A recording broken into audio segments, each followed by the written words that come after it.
We gather here today to remember a lost friend.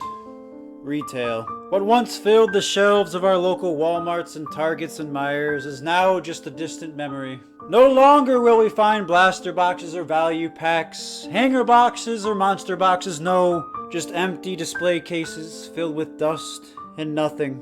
We remember retail for its cheap prices, shiny packaging, and copious amounts of cards. Whenever we had an itch to open a pack of cards, retail was there. But, sadly, card flippers and hoarders and investors have suddenly stricken retail all but too soon.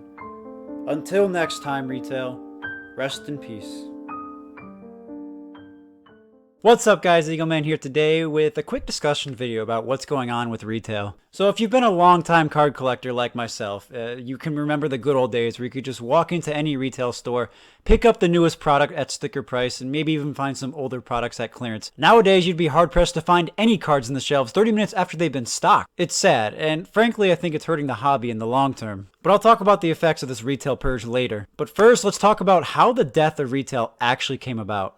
So I think all this began when sports initially got canceled at the beginning of the pandemic. No sports brought this big emptiness to people that needed to be filled. And for a lot of those people, they turned to sports card to fill that void. It was a way to connect to sports again. It was a way to gamble on sports, and it was a way to connect back to those good memories that a lot of people had when they used to collect when they were kids. So sports cards in general were just the perfect outlet that people could connect to. The hobby grew, which is good, but a lot of people turn to the hobby as an investment route, which I'm not opposed to. I'm not opposed to someone buying up a player or a team or a specific card in order to try and turn a profit from it. It's when investing sports cards resorts to buying all the unopened products you can find in retail stores, then relisting them on eBay or other sites at double or triple the prices. That's when investing becomes a problem. You see, the whole purpose of retail is to appeal to the lower end buyers. See, retail is sold at lower prices to appeal to the kids who don't have as much money and to appeal to people who don't want to drop big money on higher end products. However, flippers and investors have turned the low end retail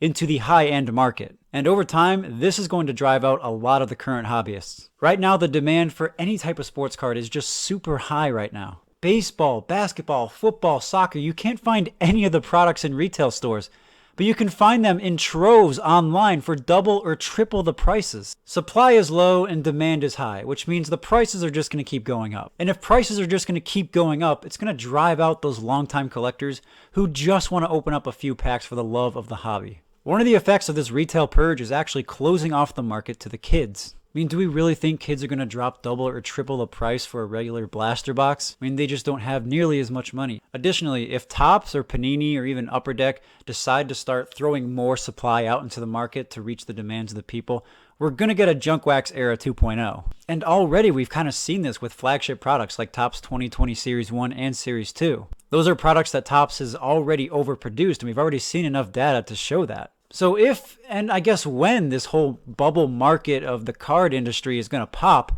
all these products that we have right now, maybe even the one sitting behind me, they're going to turn into the next 1990 Donruss. So a quick story for you guys. I was in Meijer the other day doing some regular grocery shopping, and of course, I always stop by the card section to see if by chance they might have some cards. On this particular day, I happened to be pretty lucky and I saw the vendor from MJ Holding Company stocking the shelves. So I walked over, grabbed a couple blasters for myself, and left all the other cards on the shelf because I wasn't trying to be mean and just take all the cards for myself.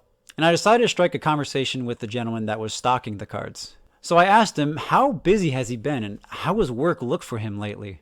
And he stopped what he was doing, put the cards down, looked at me in the eye very seriously, and he said, I can't keep up with you guys. I can't completely stock the shelves without someone coming up and grabbing cards out of my box. And I kid you not, as he was saying this, another guy walked up to the display cases with all the basketball cards.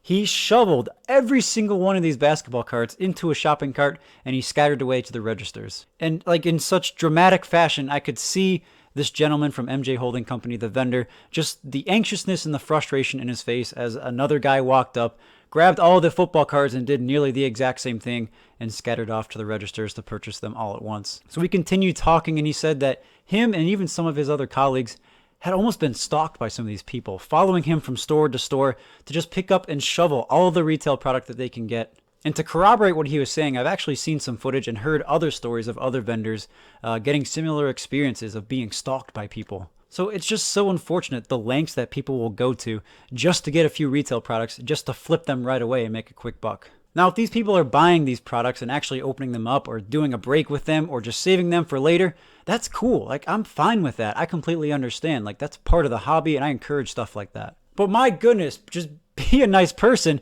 if all you're going to do is buy these retail products and then list them on eBay that very night. I mean, flipping unopened product isn't illegal. It's just wrong. Give everyone a chance to enjoy sports cards, because that is what the hobby is all about. It's about enjoying ripping open packs, not just selling all these unopened product. The whole purpose of retail is to allow a person to walk into a store to purchase the newest products at a cheaper price than, let's say, a hobby or a jumbo box.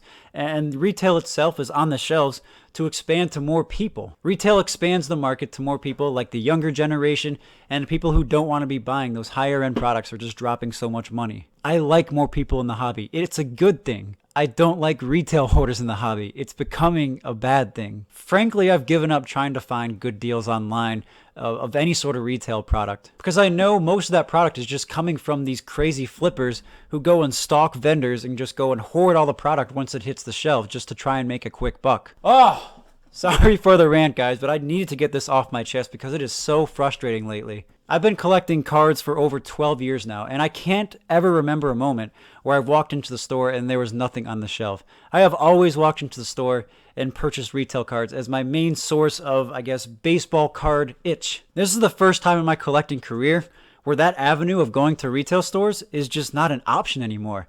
I mean, 9 times out of 10 you walk into a retail store, you'll just see empty shelves, empty display cases, nothing in them, maybe a few Pokemon cards here and there, but that's about it nowadays. So my call to action in this whole rant would just to be, avoid these flippers. I mean, you see them on eBay all the time.